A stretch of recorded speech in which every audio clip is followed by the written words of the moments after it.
Beginning in 1931, the Empire of Japan began to recognize that it could not exist on its little island, and they sought to expand themselves onto the Asiatic mainland of China.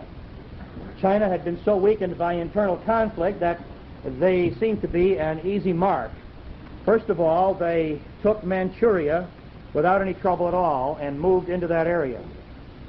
Then they became enmeshed in all kinds of guerrilla warfares with China. They were unsuccessful in taking them, so they decided there had to be a method of getting China cut off. Consequently, they decided to go down and take all of the southwestern Pacific and the source of the supplies which were flowing into China. Not only Borneo, the Celebes Islands, Malaya, the Malayan Peninsula, French Indochina, which is known to us as Vietnam, Laos, and Cambodia, which would be in this area here, and the Dutch East Indies. So they determined that this was going to have to be taken so that they could really, they had Manchuria on the north, they'd get these areas on the south, they would have China encircled. And they became very much encouraged from Hitler's conquest of France in 1940, because when they did, they got French Indochina, this area known as Vietnam, because they were allowed to become the protectors, unquote, of this area. When they made this move down into the southwestern Asia, President Franklin Delano Roosevelt, on July 24th, 1941, demanded that, number one, Japan remove all of its troops from Indochina. Also, all of its troops from China. In order to emphasize his demands, he froze all Japanese assets in the United States and placed an embargo on the oil supply. 88% of all the oil that Japan used had to be imported. Now, this was a fantastic demand, and no nation on the face of the earth could ever possibly be expected to swallow such humiliating conditions, especially the Japanese. The Orientals will never lose face. They just won't lose face. And therefore there was no question from about August and September of 1941 that the Japanese could not acquiesce to the demands of Franklin Roosevelt, and Churchill went along with this, and eventually so did the Dutch government, which was located in England because they had been deposed from their homeland by Hitler. So in August of 1941, it became obvious to the world, except for a few people in the United States of America, that the Japanese were going to have to go to war. There was no way they were going to back down. Now, Roosevelt couldn't back down, and neither could the Japanese back down. And therefore, actually, the United States was given 4 months' grace, which they absolutely and totally rejected. The Americans are like that. We're very, very slow to acquiesce to what's going on. And 4 months, August, September, October, and November, we had to prepare ourselves for the inevitable. The Japanese plan was to totally immobilize the American Pacific Fleet so that she could continue her invasion of these the southern islands and these the southern part of the continent here. And the Americans had a small force in the Philippines, but not enough to do anything. The United States Pacific Fleet was the big danger. 6,000 miles away in Hawaii, the United States thought they would do something very smart and move the Pacific Fleet from San Diego to the Hawaiian Islands. But the Hawaiian Islands do not have a large number of natural ports. There's only one port, which is a very poor port, and that is Pearl Harbor. For Pearl Harbor is a landlocked mass. It's in the southern part of Oahu. It comes in like this, and all you'd have to do is sink one ship right here, and the rest of the fleet would be stuck inside of this harbor. It's only 35 to 40 feet deep, and it was a sitting duck situation. At any rate, the Japanese realized that they had moved their fleet to Hawaii, and therefore the determination of the Japanese Imperial Navy under Yamamoto was to destroy the American fleet here so that it could not interfere with the Japanese invasion of all of the southwestern Pacific area. So that here was the idea. You see, Japan would then have done to the west, east, well, I guess this would be the Far East, what Hitler had done to Europe. Hitler had reached up all the way into Scandinavia, all the way down into Spain, and had just taken the whole business and had it all. Now Japan would have everything from Manchuria all the way down into up to, not including Australia. Everything would belong to them. And Japan was very, very advanced in its industry. She had not suffered a defeat militarily since she had modernized. In fact, Japan had destroyed Russia with all of its power in 1904 and 1905 in both land and sea, and demonstrated her fantastic superiority. Because she empathized with the small nations of Italy and Germany, which were throwing off the smallness and conquering, she signed pacts in 1936 and again in 1940, joining with Italy and Germany in the what was called consistently the Axis alliance. The United States with Great Britain and the other nations were called the Allies. So we have the Axis and the Allies as the two members of this battle which is going to take place. The Japanese had developed an airplane called the Zero. The Zero was far more advanced than any other airplane which had which was now being used. The Americans hadn't done very much since the First World War to do anything to prepare themselves militarily, and they had some airplanes. The P-40 was the best at the time, but it didn't have a fantastic range. They had developed their range of the Zero so that the Japanese could reach all the way from Japan down into these islands. That way they could release their 6 aircraft carriers so that the aircraft carriers could carry out an attack upon Pearl Harbor. It was only there were 2 factors that were going to bring about the results that were necessary. In the first place, just a few months in July of 1941, President Roosevelt had recalled an outstanding general who had since retired to active duty and placed him as the commanding general of the Far East. His name, Douglas MacArthur.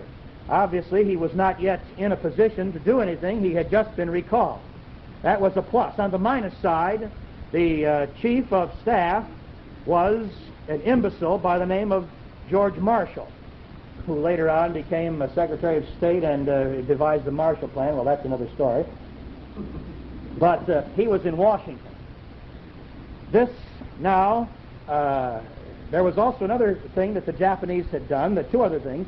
The harbor, as I said, in Pearl Harbor is only 35 to 40 feet deep, which made it too shallow to use these torpedoes dropped from airplanes, because they would hit the bottom. However, they devised a method of attaching wooden fins to these things so that they wouldn't go down, but would instead immediately level off.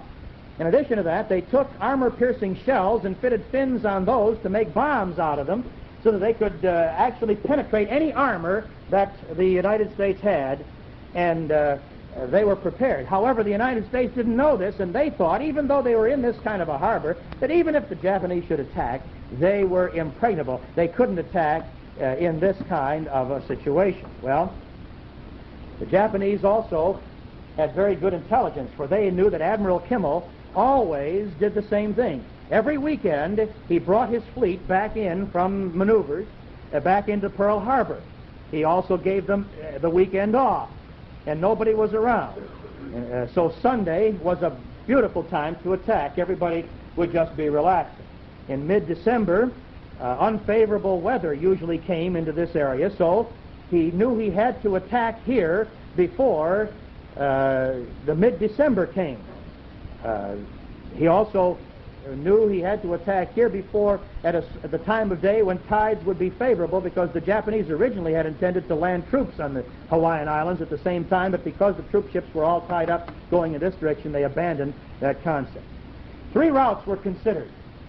To go from Japan, the southern route past the Marshall Islands, the central route from Japan over Midway, and both of these, however, would have put them in the line of ordinary cargo ships and passenger ships, and they might have been detected. Therefore, they decided to do something very unusual. They decided to depart via the Kurile Islands across the north and then come down from the north to attack the Hawaiian Islands. Nobody ever traveled in that route. Their plan was to launch the planes at the first light of day. And they had a fantastic idea, and it really worked. Here is the island. Their plan was to move to within 200 miles of the island, there to launch their planes, and then to turn around and head back. For this reason, the planes would go down, would attack, and then would come back, which would mean that 200 miles down plus 300 miles back would be only 500 miles for their planes. But if the United States planes did get off the ground, how far would they have to go? They would have to travel 600 miles in order to get it, and they couldn't do it. No American plane could travel 600 miles. So they were very clever in their plan of letting them off and then turning back and going in the other direction. They had set up as their targets 3 American aircraft carriers. America had 5 carriers. 2 of them were in the Atlantic. 3 were in the Pacific. They were supposed to be in Pearl Harbor, but one was back in San Diego. One was moving troops and toward the Far East, and another was taking aircraft to the Far East. So none of them were here at the time. This was a great blow to the Japanese. They really hated this thought of going into this area without hitting those aircraft carriers. Then the battleships were the target. There were 8 battleships in Pearl Harbor at the time. After this, there were their desire was to hit the oil tanks, which they missed. If the Japanese had hit and destroyed all the oil tanks, the United States would have been forever getting out of that situation and getting things moving again. Then the port installations, and then the aircraft at Schiller, Hickam, and Bellows Fields. For this, they employed 6 carriers with 423 aircraft aboard. They had planned 2 separate attacks. The first one would be the one which would disable everything, and the second one would wipe it all off. So they only used 360 the first time, but they never launched the second attack because the first was so successful. Of these aircraft, 104 were high-level bombers, 135 were dive bombers, 40 were torpedo-carrying bombers, 81 fighters went along for escort. There were also 2 battleships, there were 3 cruisers, 9 destroyers, and 3 submarines, along with 8 tankers, because this northern route required something that these other routes did not. They had to bring along their own fuel to refuel along the way, which was a gamble because they could have been caught. But think of all these ships traveling in convoy, all these thousands of miles, and not once was any one of them seen, because the United States did not feel that it was necessary to send out far-reaching reconnaissance at this time, even though the war was definitely imminent. On the 26th of November, they left the Kurile Islands, and as they reached this point, December 7th at 6 o'clock. And at 6 a.m., 360 Japanese planes were launched from these 6 carriers, and led by Mitsudo Fuchida, were the most experienced flyer in the Japanese Navy, were led along this side of the island to pass in for the attack against Pearl Harbor on this side. Now, the United States had two warnings that they totally disregarded before this at this particular time. The submarine force had proceeded ahead of the convoy and was trying to sneak into Pearl Harbor, and one was destroyed by a destroyer, and the other was detected and destroyed by a destroyer. The other was destroyed by American aircraft. But when the warning was sent to the United States that these Japanese subs were found and sunk in the area, they wouldn't believe it. They wouldn't believe without personal confirmation. In addition to that, they had set up a radar station on the northern end of this island here. And this radar station detected a fantastic, as it sent out its bleeps, it detected a fantastic number of aircraft approaching from this direction. When they reported to headquarters, the information center said, well, those are some B-17s which are being flown in from the United States. Now look at the stupidity of the United States of America. First of all, the B-17s were coming from the east, not from the north. In the second place, it was just a few B-17s, 12 planes in all, whereas the radar indicated that this had to be a fantastic number, 360. It was a fantastic large force of aircraft which were coming. So they totally ignored these two warnings, even at this point, and they closed up their radar station and went home for breakfast just before the attack. Well, at 7:55, the attack began, lasted until 8:25, and the second wave came over from this direction at 8:40, and the torpedo bombers had done their job. Of the 8 battleships, the Arizona, the Oklahoma, the West Virginia, and the California were sunk. The Nevada was beached. The Maryland, Pennsylvania, and Tennessee were severely damaged. 3 destroyers and 4 smaller vessels were sunk. 3 light cruisers and a seaplane tender were damaged. 188 American aircraft were destroyed and 63 were damaged. The Japanese, in this attack, lost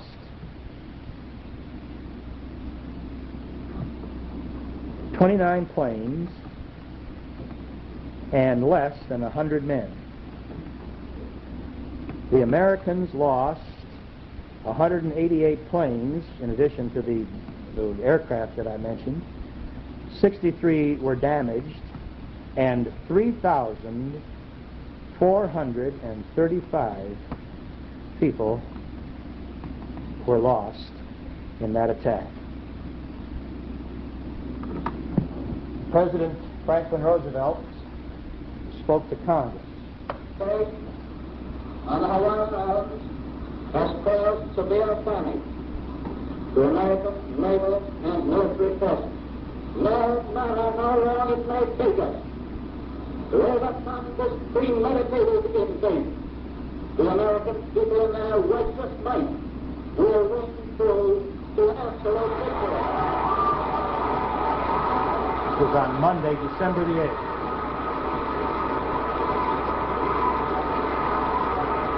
Imagine Congress applauding. With confidence in our armed forces, with the unbounding determination of our people, we will gain the inevitable triumph so purposed from.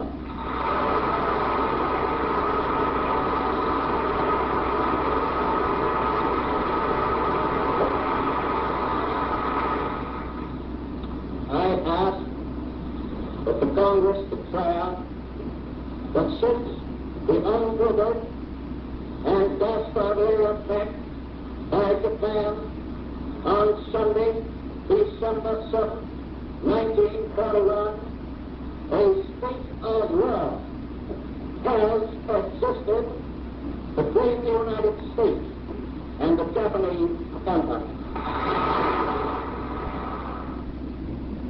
Well, you know how the story came out? I don't suppose I have to tell you.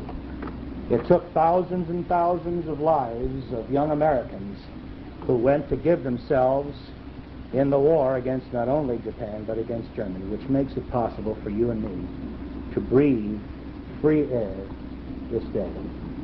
34 years ago today, almost, 1 hour from now, is when the attack took place.